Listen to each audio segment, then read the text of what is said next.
আমি এরকম অনেক ঘর দেখেছি যেখানে সারাদিন বিছানার চাদর টান টান থাকে। কি সুন্দর সেই সব চাদর, বালিশের কভার, জানালায় ধপধপে সাদা পর্দা, কুশি কাঁটায় বোনা টেবিল ম্যাটগুলো দেখে মনে হতো ফুটে থাকা জুঁই ফুল। ঘরের আনাচে কানাচে পর্যন্ত ঝকঝকে তকতকে।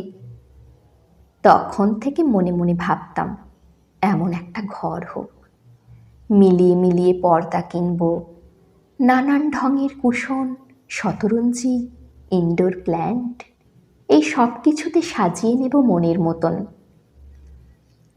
আমি এরকম অনেক ঘর দেখেছি যেসব ঘরে সারা বছর তাজা ফুল থাকলেও ফুলের সুবাস নেই। ঝকঝকে স্বচ্ছ কাঁচের গ্লাস ডাইনিং টেবিলে থাকলেও সম্পর্কে নেই কোনো স্বচ্ছতা। বয়স বাড়ার সাথে সাথে এই জিনিসগুলো স্পষ্ট হতে থাকে চোখের সামনে। বসার ঘরে লাখ টাকার ডিভান থাকলেও সেখানে হাত পা মিলে আড্ডা দেওয়ার বন্ধু নেই। একবার এক ঘর দেখেছিলাম, ঝিলমিলে, যেন সোনায় মোড়ানো বসার ঘর, কিন্তু মায়ের হাত নেই মাথায়। মায়ের খোঁজ বৃদ্ধাশ্রম। সেই থেকে আমার বোঝা হলো, আমার টান টান চাদরের ঘর চাই না। আমার বিছানায় আমার ভাই বোন দলা পাকিয়ে থাক।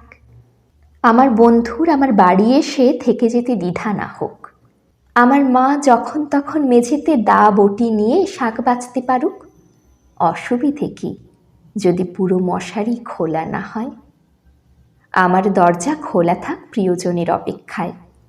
জানেন তো, যতই ঝকঝকে ঘর থাকুক, মায়া ছাড়া কোনো ঘর ঘর হয় না।